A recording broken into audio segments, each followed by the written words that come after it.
Persuading people to take the actions we want can be hard. Our teams and clients are bombarded with thousands of messages every single day. But there is a way for you to get above the noise. Stories. This is the Stories with Traction podcast, and I'm your host, Matt Zaun. Join my guests and me as we unpack the power of storytelling. We'll talk about topics like leadership, sales, and marketing, all through the lens of strategic storytelling. Enjoy this episode. I'm so excited today because today is episode 150. And I can think of no better person to have on than my guest today. Today, I'm joined by Dr. John Wilson. John is an entrepreneur, a professor at Drexel University, and the host of Entreprofessor. But more than that, it's an honor and privilege to call him a business mentor and friend. John, welcome to the Stories of Traction podcast. Thanks for having me, Matt. It's great to be here. I appreciate your time. I know you're incredibly busy. You have a ton of stuff going on. So I really appreciate you spending time with us today. And this is episode 150. You're it. You are episode 150. Matt, congratulations. That is such a milestone. That is like so much work. I'm sure it's been a journey and a ride. It's really cool to be part of this day. Yeah. And, you know, it's interesting. So just for kicks and giggles, I went and I listened to the very first episode I ever did, and I couldn't even get through 10 minutes of it. It was so cringe. I'm like, no, please, I actually put this into the world. It was not good, but it's amazing. Obviously, a ton of learning, trial, error. There have been moments that have been incredibly stressful, incredibly frustrating, and there have been moments that have been absolutely amazing. And I want to dive into that with you, especially because you focus so much on launch, grow, and thrive.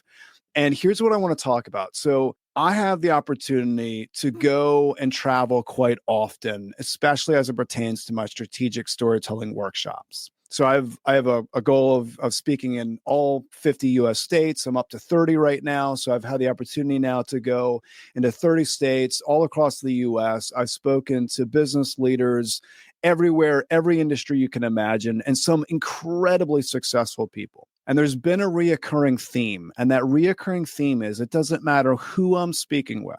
Everyone has some form of an inferiority complex. And it's almost bewildering because some individuals, they obtain an unbelievable level of success, and they still have some type of inferiority as they're launching a new product or new service into the world. So I want to talk about that. So even with people that have done great things, how do we tackle the idea of us feeling inferior with something new? How do you work through when you are training and coaching entrepreneurs? What are some strategies, maybe some tactics? What are some concepts that you share with them regarding launching something else into the world? Yeah, absolutely. Well, and I think it's when you're launching something, that's when it can be the most tentative. I work with so many startup founders, or what I'll call corporate entrepreneurs, people that work inside of companies and start something new. And when they're first getting started, if they're doing it the right way, they don't actually know yet what it is because it's in progress. It may be that the original idea gets augmented by other ideas. It may be that it changes because the market or individual customers they've talked to help them to really realign their understanding. And so there's almost this uncertainty because even what they're developing, what they're creating, what they're launching into the world is in flux.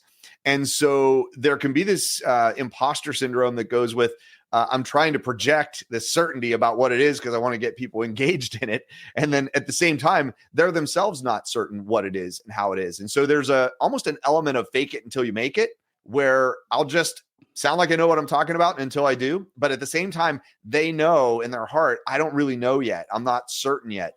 And there's some psychology of that because there is a point where you have to be confident. You know, someone's pitching for capital, if someone's pitching for approval from funding or authority within a company, you have to be confident, you have to be certain. And so you have to have the data, you have to have your numbers. At the same time, there is a certain degree of, we're not sure yet exactly how it's going to play out. And so you have to make some assumptions. And so there's this balancing act between being authentic and also being confident. And in the middle, there can be some uncertainty that can really say, I'm not sure if I'm really really up for this, if I'm good enough, if I have what it takes. Yeah, I appreciate you mentioning that. And to take myself back to the moment of starting this podcast, I wish you could have been there to share that with me, because I was so focused on being, I don't want to say rigid, but having that plan, right? You talked about plan and certainty. I really wanted clarity and certainty, but there was no way I was going to experience that because I'd never done it before. And it was almost like viewing it more like an experiment or more like a testing lab, because there were certain episodes where I was focusing on something, and then there was an element of development and evolution. And then now, I mean, my podcast affects every aspect of my business, and it's fundamentally changed the way I do content, sales, every aspect of what I do. I never would have thought that on episode 1. So what would be some key action steps when someone's done listening to this episode? What would be 1 or 2 things that they should immediately focus in on if they are in the process of launching something new? Like, what would be, you should focus on A, B, C? What would that be? They end the episode. Where do they go from there? I would say step 1 is just start. I find so many people spend time planning, thinking, researching, all good things, but almost to the point of just putting off actually starting something. And so I often will say, start smaller. But with that, I'm also implying start sooner. I've had an opportunity to get to know Sean Cannell, founder of Think Media, really focuses on YouTube, people that want to build businesses on YouTube. And one of the taglines that Sean emphasizes is just press record. It's get out there, start recording. In the entrepreneurial space or in the entrepreneurial space, so within organizations, I often say, like, don't go to sleep tonight until you start your thing. Whatever it is, if it's a new product, if it's a feature enhancement, if it's a new business idea, if it's a new app, whatever it is, start it today. Start it doesn't have to mean it's built. Start it means you just took one action to get it in motion. I always say, if you're not sure what that action is, go into Google Drive, start a new folder, say my new business starting, and put today's date on it. It's that simple. Just start right now. I spent over 20 years in the technology industry. I was the senior leader in a technology company. And one of the things that was always interesting to me when I talked to coders and got to know coders, when they learn a new language and they're programming in a new language for the first time, the first program they write is called Hello World. And basically they just say hello to the world for the first time in this new language. It's a very simple program. It's usually 1 line or maybe 2 or 3 lines, depending on how they do it. And it just, all it does is put the words hello world on the screen. And to me, that's the way to start. There's still a lot of work to be done in terms of research. There's a lot of work to be done in terms of data collection and analysis. There's a lot of work to be done in what I call customer development. And no matter what you do, it's like, who's the customer for what we're doing? And let's talk to them, create that avatar, and really get that input about who the customer is. So you have all that work to do in the future, but just start today is where I would say is really the first thing that needs to happen. Yeah, so I appreciate that, just start. And then as soon as you said that, the first question that probably comes to people's mind is, what if it's bad, right? What if they start and it's bad? And one of the ways that I tackled that from a speaking perspective, when I first started getting out in the world, I started doing workshops and keynotes. It was tough, right? Because I didn't really know how to do it well. So what I did was I started this process I call the gamification of embarrassment. Okay, how do you actually gamify embarrassment? So a lot of people listening to this episode, you're in business, you're into competition, you're into maybe sports and games. How do we gamify that process? And I actually got this idea from one of my mentors that talked about putting yourself in awkward situations. And then I took it and I made this game out of it. So basically what I did was, how many awkward situations can I hit on a monthly basis? So I would say, hey, this month I'm going to have 3 awkward conversations or 3 awkward speeches that I'm going to give, and I'm going to feel that embarrassment. And then I took it to a whole new level, and I started to actually come up with strategic ways to embarrass myself. So whether it be improv comedy, whether it be delivering a motivational speech at a stand-up open mic comedy night, so stand-up comedy night, which was not fun, but it added to my game, right? It definitely put myself in an embarrassing situation. So I say that because if people are curious about what if it's bad, what if you gamify the testing and experiment process, right? So what if someone were to say, okay, I'm going to start something and then I'm going to get feedback from 5 different people. So I'm going to send it to 5 people and I'm going to get feedback. And then I'm going to take that feedback and then I'm going to send it to more people and get a little bit more feedback. Like, what if you don't necessarily need to embarrass yourself, but what if you're able to gamify the start of that process? How quickly would people come to the realization that they can go from bad to okay to good to great pretty quickly if they view it like a game? What are your thoughts on that?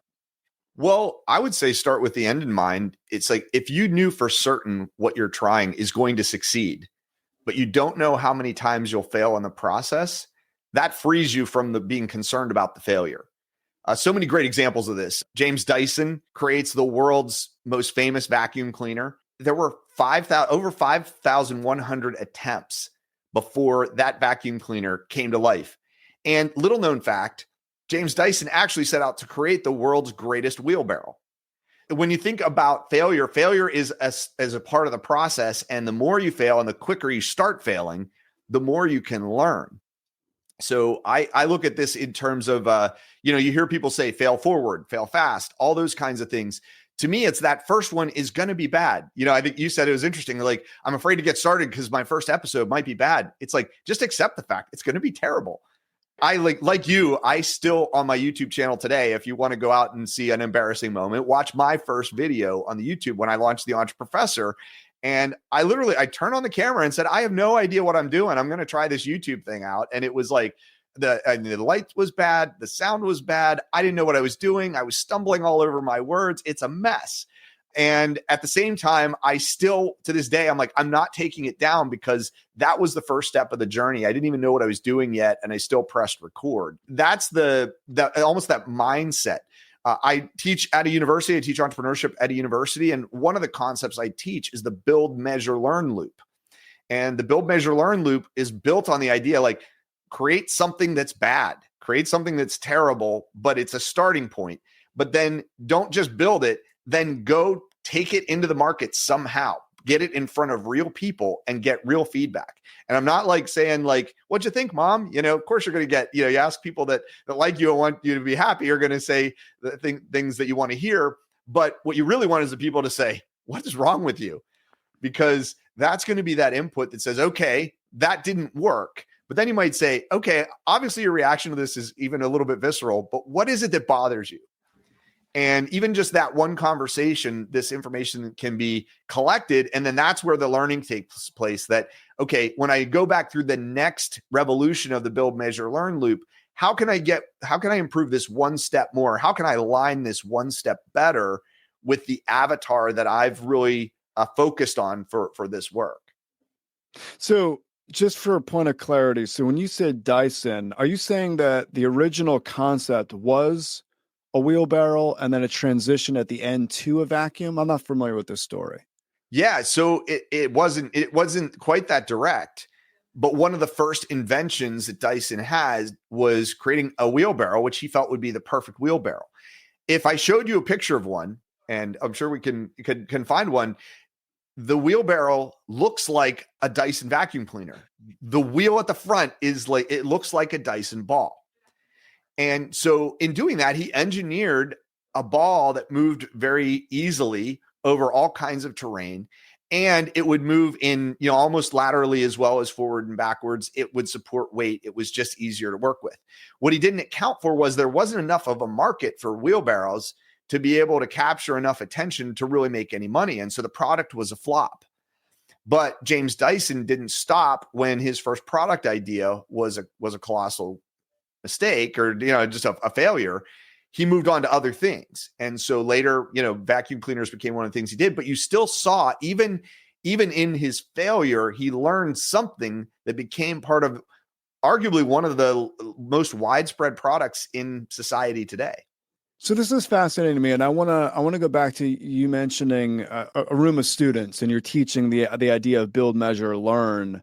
Yeah. And I think that's incredible, right? And I think to basically spark that in the next generation of leaders is something incredibly impactful that you're doing. I do want to take it back to something that you mentioned regarding a corporate entrepreneur. So someone that is already in a business, they already have ample funding. How do they go through that same process of build, measure, learn when there could be a lot at stake and a lot at risk from a financial perspective? How do they convince maybe their superiors to continue to go with an idea, even if it's losing money, throughout that build, measure, learn loop process? How do they do that? Sure, absolutely. Well, and I spent a lot of my career as a corporate entrepreneur, so it's a situation I'm very familiar with. In some ways, taking the build, measure, learn loop, as long as you're able to position it with all the stakeholders and they understand the process, it actually is designed to help avoid making that big decision and spend an enormous amount of money on something that's a flop. So the idea would be that you're really collecting data, and there's lots of different types of data. You can go out and do Google searches, or you can go to databases and find articles or find studies that other people have done. But the best kind of data is the kind that you collect yourself in some way. It could be data from your current customers working with your current products, or it could be data with your current customers maybe getting exposed to a new product idea and giving feedback. Or it may be people that you've never worked with before, those that aren't your customers, but you're getting in front of them with an idea and getting input. And so this is where I always say you've got to start smaller, because when you start smaller, you can collect data about whether there's going to be buy-in on this idea, and you can avoid spending a lot of money before you've really confirmed the market's there. Great example is Segway. The founder of Segway and the team that worked on Segway, and if you're not familiar with it, Segway it was almost like the original hoverboard, right? It was this, you stood on it, it had a gyro, it made you stand up straight, but it was on wheels and you'd lean forward and it would take you forward and those kinds of things. And I remember the day that it was on Good Morning America, they brought the Segway out. And because they had let up for a week, the big invention is coming, the big new thing. They wouldn't say what it was. No one knew what it was. But they were like, on the Good Morning America, it's going to be released. And I literally went to work half an hour late that day because I wanted to see what on earth it is. There was so much buzz about it. And they introduced it, and it was like, everybody was like, what? And they had spent over $100 million developing this. And the one thing, they were so concerned that the secret might get out, they refused to talk to anyone outside this small group that was developing it. So they got no customer input. They collected no data from the market. They had no primary input to say, this is going to be an idea that sells. They thought this was going to be the way people moved around in cities, that there wouldn't be any walkers anymore. They just would all be on Segways. They figured they would sell, make billions. They thought this was going to be a unicorn startup.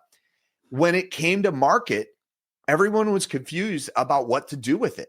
And a lot of the applications, the famous people or the wealthy people that bought the really expensive first versions of it, all of a sudden started showing up in videos, falling off of them and getting hurt. And so all of a sudden it got this bad reputation. People were confused about it. It wasn't really solving a problem that people felt. And so all this money had been invested in an idea that really didn't go anywhere. And established companies are actually more prone to this than new startups, because new startups, like a lot of times they have to, what they call bootstrap, because they don't have a lot of funds to work with. A bigger company, an established company, someone might say, hey, go develop this. Here's $5 million. And so the problem is they immediately go and spend $5 million.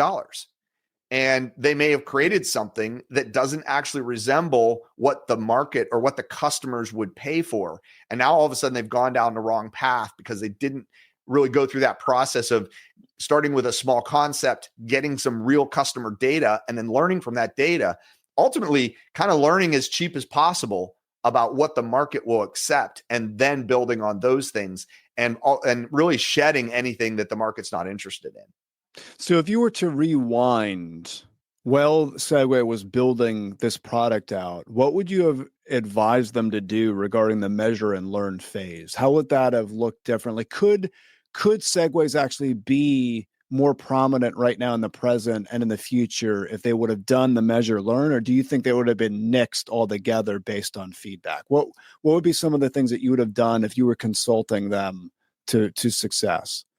Yeah, sure. First, I would say, just as a side note before I get into that, like Segways do exist today, and they're very, very profitable. They're just not Segways. That technology is found in a lot of the things that we see now, like the hoverboards and the one wheels and the different types of devices that depend on that balance. So that technology, the idea, there were market applications that at least today are now being accepted.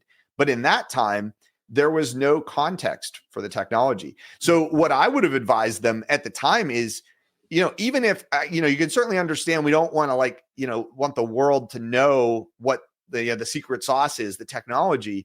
But if they had found some pockets of individuals that they thought were their target customers and brought them into the loop, and, it could be as simple as it's a focus group. We're going to have everybody sign a non-disclosure agreement, and then we're going to share enough to get some input.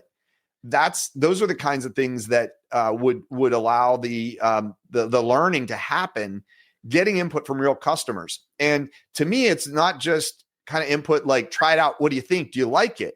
Marketing companies have been doing that for decades, maybe a century or more. But it's actually putting customers in a situation where it costs them something to choose it. And so, getting that market feedback where somebody thinks they're buying it. And we see this happening all the time. You see landing page websites. I actually call them landing page MVPs, minimum viable products, where a product is put out on a landing page. There's an image of it or a video of it, talks about the great things about it. And there'll be a button that says pre-order now. And when you go to do that pre-order, it'll say, here, give us your contact information. We're really excited about this product's coming release. We'll be in touch to let you know when it's coming out.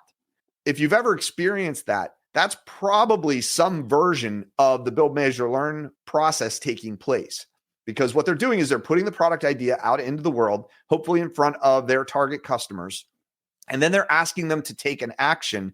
And when they're taking that action, they think they're actually taking a step forward in purchasing it or buying it or getting access to this particular resource.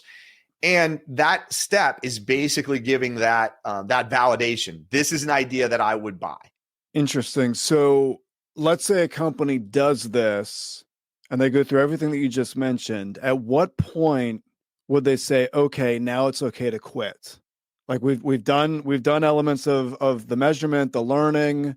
When do you know when to quit? Because there are so many ideas, or people will be walking in the store and they'll point to something that's really obscure, but it's still highly successful. Well, clearly there was a ton of stress and investment and sleepless nights that went into getting that product out into the world. If they would have quit too soon, obviously that never would have happened. But how do we know when to quit and when to continue to keep on keeping on? Yeah, that's the question that comes up anytime I'm working with entrepreneurs. It happens when I'm working with innovation teams within existing companies. It even happens with students when I'm teaching entrepreneurship. It's how far is too far. And when you look at stories, we mentioned James Dyson, over 5,000 attempts on the vacuum cleaner. Or think about most of us are familiar with WD-40. A lot of people don't know what that stands for. It's water displacement formula number 40. There were 39 failed attempts at creating this lubricant before they actually hit the mark. So the question is, what if at 30, someone had said, forget it. Nobody's going to ever buy this stuff, right? And they quit too soon. But you might say 5,126 attempts by James Dyson. Was he out of his mind? Because he kept going. And so there is that intuition on the part of those that are not just the ones doing it, because you have to have somebody doing it that's like, I'm going to keep trying.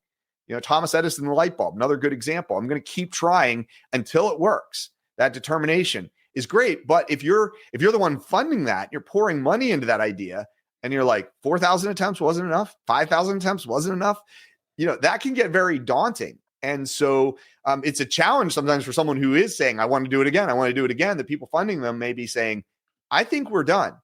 So to me, what I look at is, you never say an idea is forever finished, but you treat it almost like the scientific method, the scientific process. With each run of the build, measure, learn loop, we're going to establish a hypothesis, or maybe a few hypotheses that we're going to test.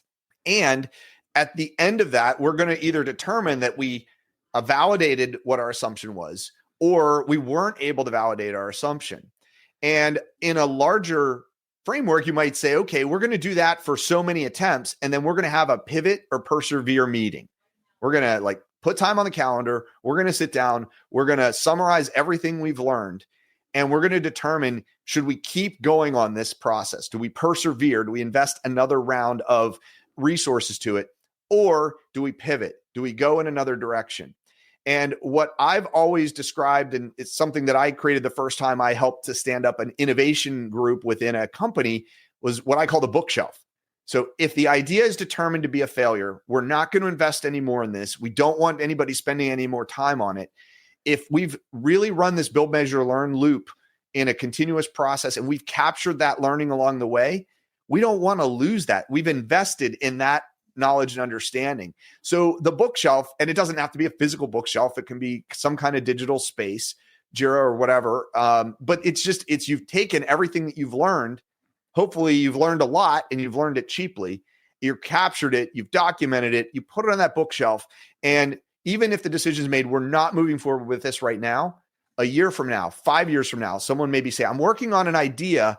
And if you have a mechanism that can say, hey, somebody worked on this a few years ago, they captured some really, really insightful learning and they did it really cheaply.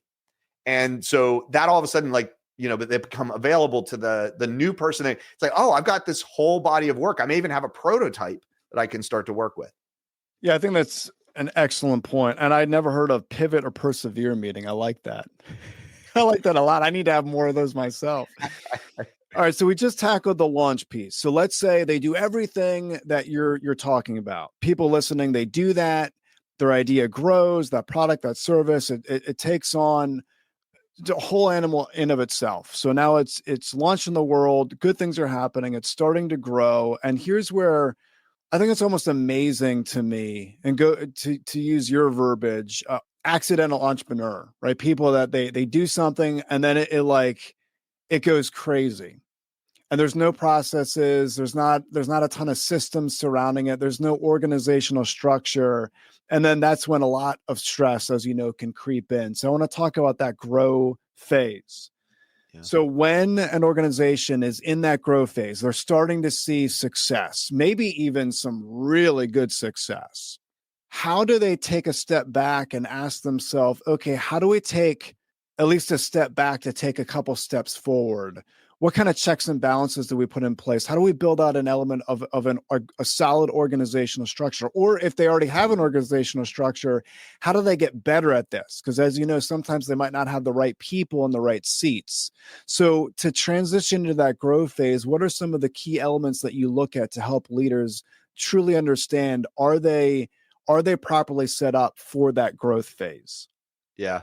I have to tell you, Matt, it reminds me of a Super Bowl commercial from probably 20 years ago, right in the .com era, when all the different .com businesses were getting popular, and there was a group of startup founders in a room, and they're like, "Okay, our new e-commerce site is about to go live." The programmer hits enter, and they're sitting at a card table, and they're all gathered around, and they sit there and they look at the screen. It's like number of sales 0, and a minute later, it pops up a 1. And they're like, they all like, okay, we made our first sale. And then, as the seconds go by, it's like, it goes like 10 orders, and then 20, and then 50, and then 500. And they're getting exuberant. They're clapping. And then all of a sudden the number just starts rolling up like unstoppably. It like goes thousands and tens of thousands. And they all are in silence staring at the screen. Like, what are we going to do now? And so it made me, the question made me think of that. So first of all, that rarely happens as much as we'd like to think. In my experience, good ideas start to gain traction slowly at first, and then they start to build momentum. Every once in a while, you see what looks like an overnight success. Most times when you find an overnight success, you find 15 years of hard work, dedication, and really, really intentional innovation work. And that's accelerating in this day and age. But a lot of times there's a lot that doesn't get seen. It looks like all of a sudden it really took off. But at the point that a product idea or a service or some kind of an offering is starting to get market traction, the question is the team ready to really go to market at scale? This is where at table scale, you're working with a small prototype, you're getting data, you're collecting, you're running kind of small loops. when you get to a point where this is a product that the market wants, this is the product that customers are buying and want to buy more of, we now have to think about how do we produce this at a larger scale? And this is where larger market research can really help to figure out how big is the market for this. Sometimes they call it market sizing. What is the total available market for this particular product? What is the serviceable addressable market? Like, how much of that market could we actually start to address? And serviceable attainable market, who are the customers? What are the sales we could actually make? Because that starts to give you a sense for how big could this be and what size do we want to scale for? Because this is where the infrastructure needs to be in place. On the market side, you have this whole product. You have everything you need to be able to deliver the product into the marketplace. And on the internal side, it's the operating system. What's the operating system we have to have in place to be able to deliver this solution to the market efficiently so that we can also be profitable?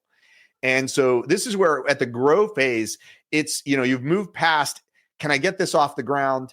Can I get enough money coming in to keep running? Do I have the right people? Do I have the right offering? Do I have the right customer?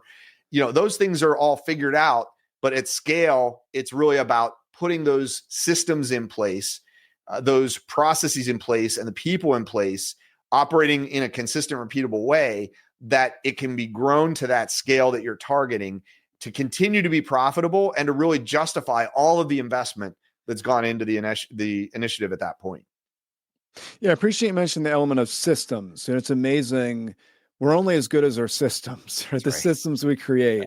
And if I go back to the element of starting this podcast, there's a lot that I didn't know, And the investment at first was a time investment, a considerable time investment. And then it became a financial investment.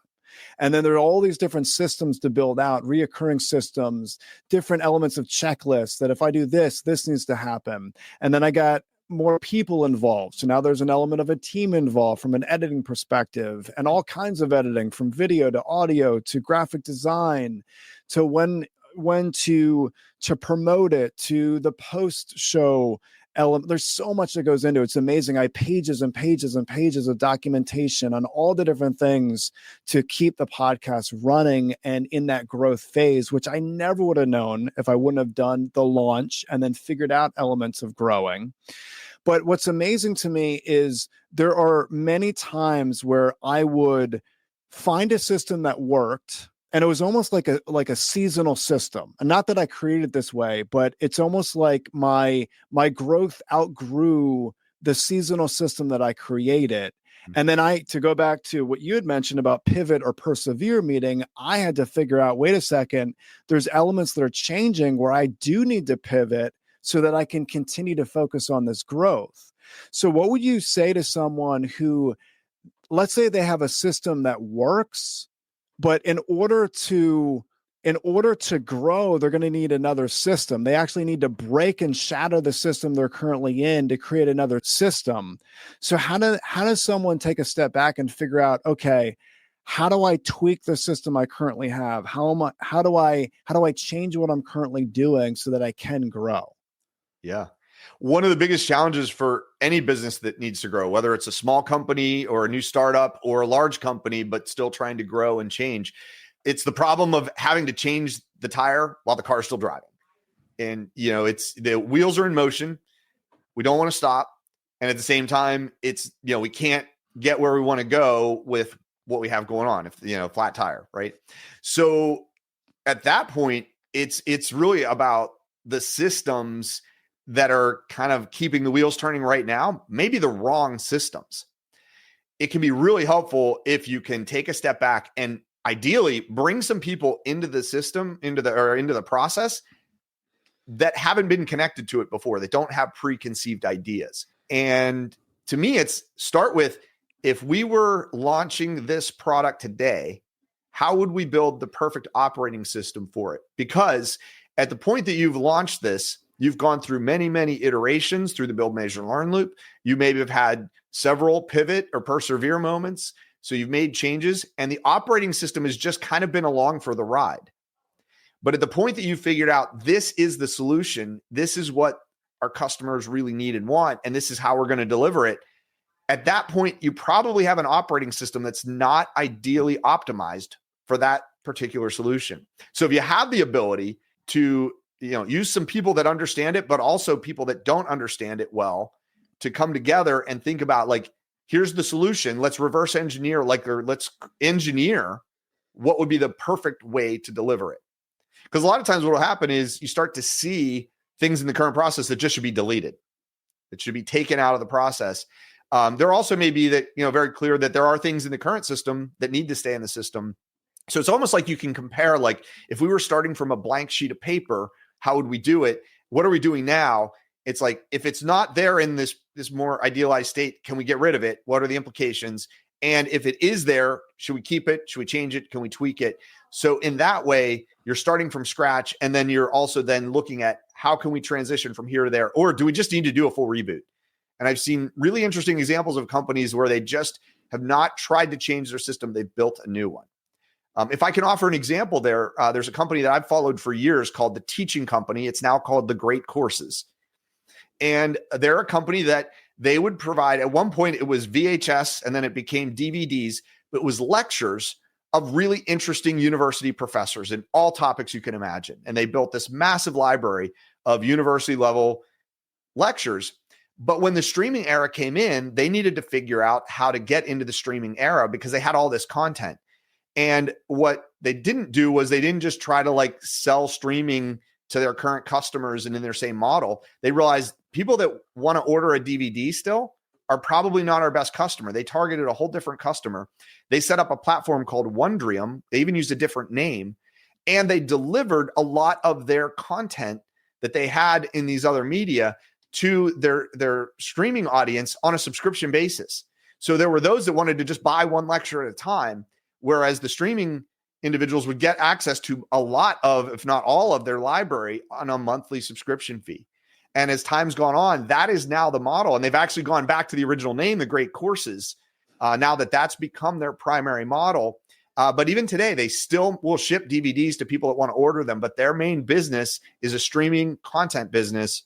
It's completely changed. And they've been able to survive when, other companies have failed to do that. Interesting. I really appreciate you sharing that. When I think back to my systems, I feel like I get too emotionally attached to them. So I appreciate you saying someone else coming in that is not as emotionally attached. Yeah. So speaking of coming in, how about if you come into the element of the podcast example that I'm using? So I mentioned to you the element of launching, all the different fear, the trial and error, the journey, and then there's a growth stage. So there's different systems built out, and then some of those systems have to be smashed and new systems built, and growth starts to happen. So if you were to coach me to go to the next step, which is that thrive, how would you coach me to get to the podcast to that thrive state? What are some of the things that I should be looking at? Sure. Well, I always like to start with ideation. It's just a fancy way of saying coming up with a bunch of ideas. We live in a world where ideation can be very different than it has been, though, in the past. Because in the past, you might take out a notebook, write down a bunch of ideas, do it on a whiteboard. We now have AI tools that can really fuel this process. So, yeah, at the point that you've come up with every idea you can imagine about how you would rebuild your operating system, then you can go to AI and say, I'm trying to rebuild my operating system, and I'm going to take, here's all the ideas I've been able to come up with. Give me some more. And then when those come up, you know what? That makes me think of these other ideas. Give me some more. So you have this ideation process of get all of these ideas and this input.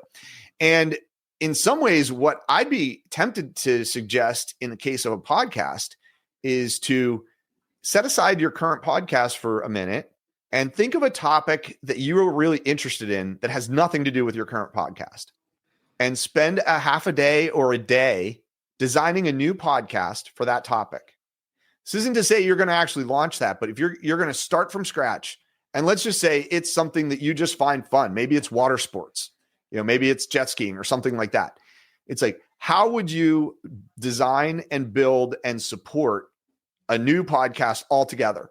Because you starting a podcast today is very, very different than when you started your first podcast. Then you were pressing record and hoping to see what would happen, and then you learned along the way. Today, you're starting with all of that knowledge. So that would be an example of if you went and just try to apply like everything but start something, build a plan to start something completely new. and look closely at the operating system you create. It'll probably look pretty different from your current operating system. There was a Mr. Beast video recently where, and for those that don't know, Mr. Beast, probably one of the most widely watched YouTubers on the planet. And Mr. Beast was saying, if I had to just walk away and start from scratch tomorrow, I'd be making money in a month. And that's because Mr. Beast started just like us. First video was terrible, cringy, all those kinds of things. And yet today is making somewhere in the neighborhood of $700 or $800 million a year through YouTube content creation. And so here you have like somebody who says, I could just, if I had to set it all aside and start over tomorrow, it would take me a month to get to be making really good money again. And so that's, I think the thing is, it's like you've come down this journey of how to be a great podcaster. If you were going to create a new podcast from scratch today, the exercise of going through that, you probably would learn something about what your operating system should be that isn't even there today. That's such a great point, because one of the things that has been the most helpful for learning is people have reached out to me and they've asked me to help them launch a podcast into the world. Yeah. And it's amazing because I'm sharing with them things that I wish I would have known 4 years ago. And it's amazing to me because I'm learning, okay, I would do this different and I would do this different. And then I've started to kind of transition that into what I'm currently doing. So I appreciate that idea. Let's transition it to more of from a company perspective, because a lot of companies I work with, they have over 500 employees. They're well established. They're in that grow phase that you work with. They're looking to get into that thrive type phase. Yeah. How could they apply the same exercise? Would that be taking their senior leadership maybe on a weekend retreat and then building out like a new business for let's say, quote unquote, fun, and then kind of going through, here's how we would launch that new business into the world, and then taking that back with them and applying it to their business? How would they use the same type idea from a business perspective versus the podcast perspective you just shared with us? Yeah, absolutely. And really it is that effort of like going away. It could be a weekend, or those kinds of things can be really powerful in this idea of like getting outside of the current systems and start to think in terms of innovation, and really, applying a very purposeful entrepreneurial mindset process and the whole idea. Because if you're in the environment, you get a little bit stuck in the systems.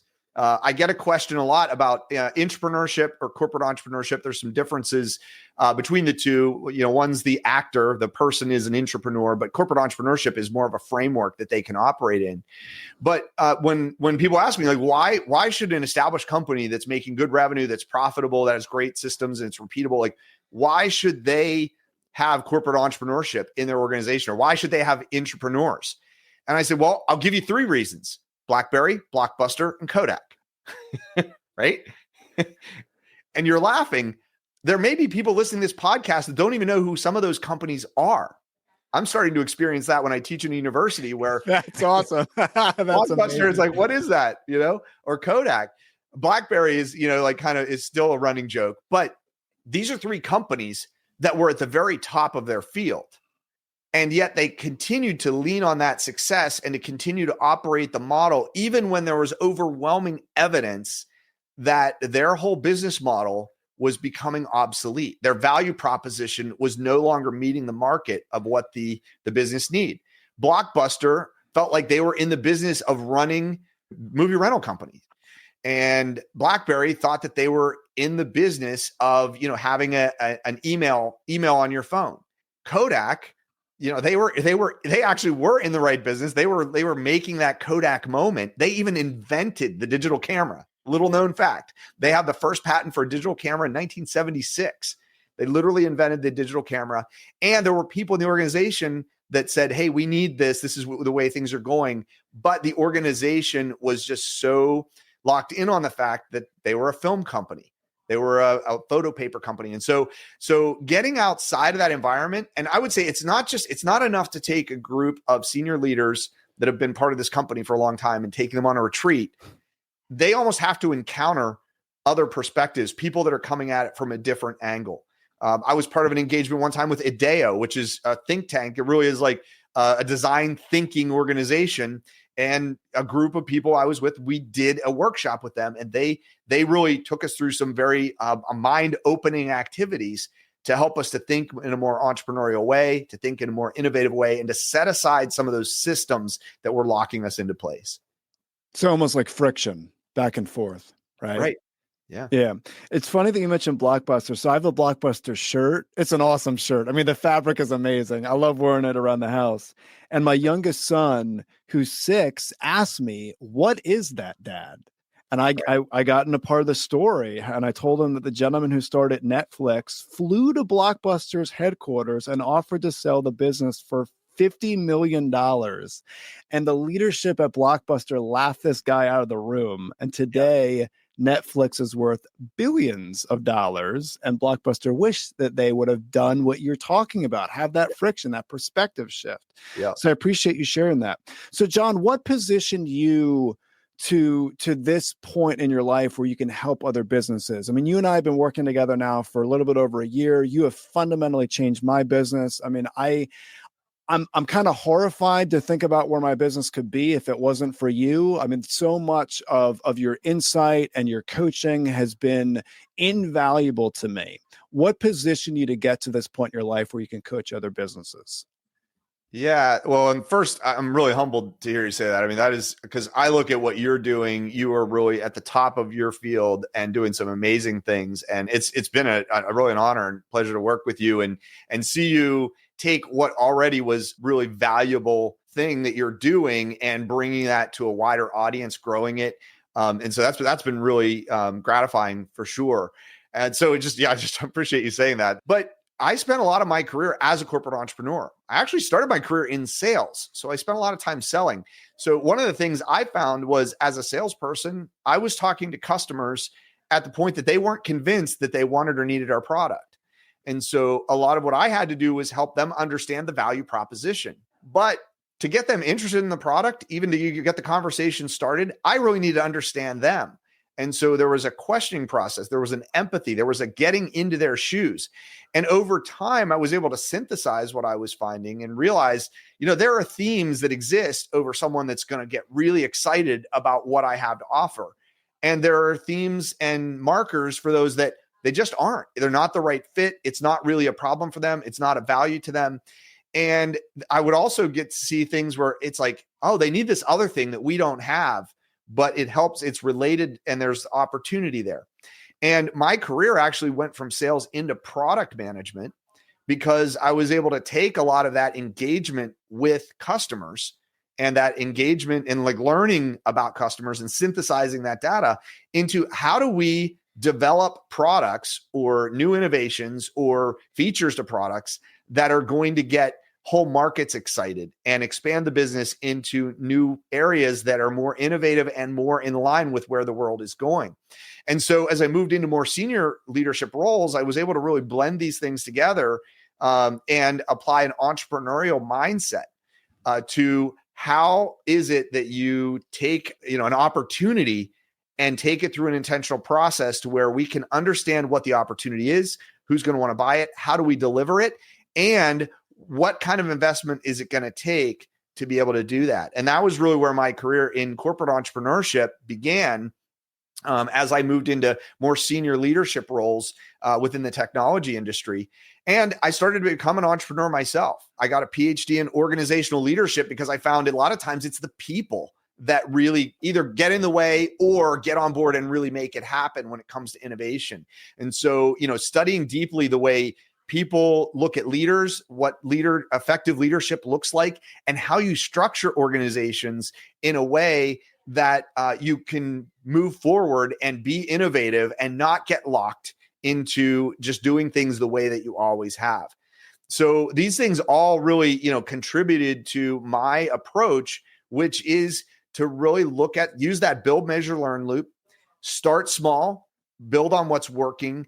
Once it's determined what's really working, take a step back and rethink the entire process, and then build an operating system that's perfect, strong word, but optimized for delivering value repeatedly to customers in a way that it's worth way more than the sum of the parts.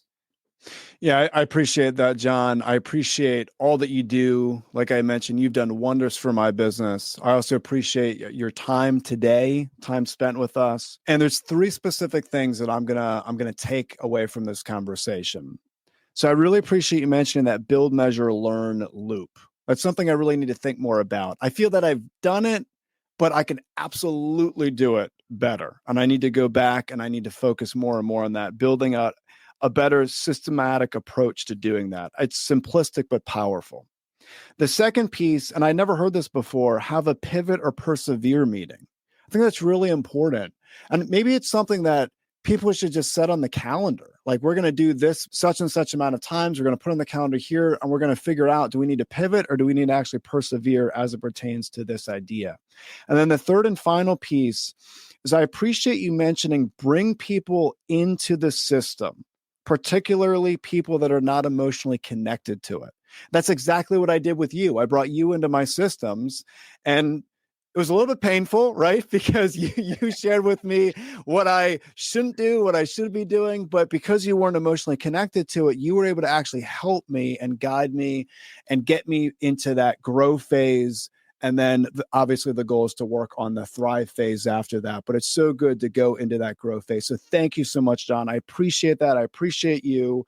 If someone wants to get more information on what you do, or they want to reach out for your services, where's the best place they can go to get that information? Absolutely. If anyone wants to learn about what I do, my YouTube channel, The Entre Professor, is a great place to find lots of content. Also, reaching out to me directly, LinkedIn is the best way to find me. It's John H. Wilson, PhD. There are lots of John Wilsons, so that part's important. But if you reach out to me with a message, I'd love to get back and get in contact. Perfect. I'll include that in the show notes. People could just click and go from there. Thanks again for your time today, John. It's great to be here, Matt. Thank you for listening to the Stories with Traction podcast. Please leave a review, since positive reviews will make it easier for others to find this conversation. Next episode will launch on Friday at 8 a.m. Eastern. Until then, remember, if you want to persuade with power and inspire those around you to action, you must share more stories.